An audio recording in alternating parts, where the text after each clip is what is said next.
بخنيفرة تمكنت عناصر الشرطة القضائية بتعاون مع المصلحة الولائية بمكناس من إيقاف مشتبه فيه في عملية سرقة أموال من إحدى شركات توزيع الحليب، وقد تمت إعادة تمثيل فصول هذه العملية كما سنتابع مع عبد السلام الخلوي، إبراهيم الغوتي والمهدي مورين. هو واحد من مستخدمي المؤسسة حارسها الليلي وفي جنح الظلام ليلة 3 فبراير، وبتخطيط مسبق مع زميلين له نفذوا عمليتهم. اقتحموا مكتبا خاصا بمحيط المستودع وانهالوا على الخزنة الحديدية، كسروها واستولوا على المبلغ المالي الكبير الذي كان بداخلها. تقمص الحارس الليلي بعد تنفيذ السرقة دور الضحية، تم تكبيله والاعتداء عليه من طرف من شاركوه الجريمة قصد التمويه في مجريات البحث عن الجنات.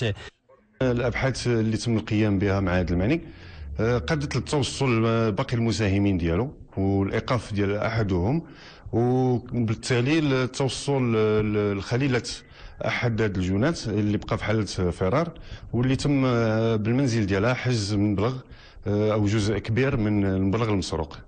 وهاد الناس غرباء المدينه اللي جاو تيقوموا بهذه العمليات الاجراميه في وسط المدينه، تزرعوا الرعب وسط المدينه، والحمد لله الناس ديال الامن تيحميوا المواطنين حتى يعني توصلوا للحقيقه.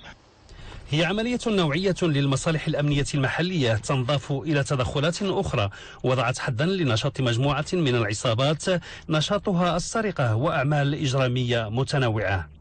تفعيلا الخطة الأمنية المعتمدة من طرف المديرية العامة للأمن الوطني، المبنية أساسا على الاقتراب من المواطن والتواصل مع جميع مكونات المجتمع والعمل الاستباقي لمحاربة الجريمة، تمكنت مصالح هذه المنطقة الإقليمية من إيقاف العديد من الأشخاص من مقترفي السرقات بشتى أنواعها.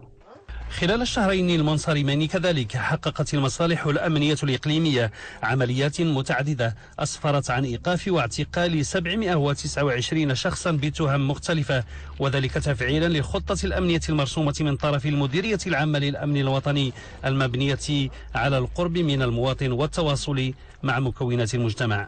30 27 67